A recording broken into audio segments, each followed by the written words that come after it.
তারপর নিচে কর্নারে প্রসিডে ক্লিক করব। ক্লিক করার পরে লোডিং নেবে, অবশ্যই ইন্টারনেট কানেকশন থাকতে হবে।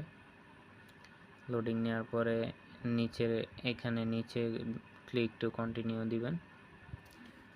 তো কল লিস্টের জন্য আমরা উপরে জেনারেল কল লগে ক্লিক করব। তো তারপরে তারিখটা সিলেক্ট করে নেবেন। আমার এখানে 1 বছরের তারিখ দেওয়া আছে, 2023 থেকে 2024। আপনাদের দেখানোর সুবিধার্থে আমি 1 বছরেরটাই বের করছি, তাতে প্রুফ হয়ে যাবে যে আপনারা আসলে কত দিনের বের করতে পারেন। তো আমি একটা ফাইলের নাম দিয়ে দিচ্ছি।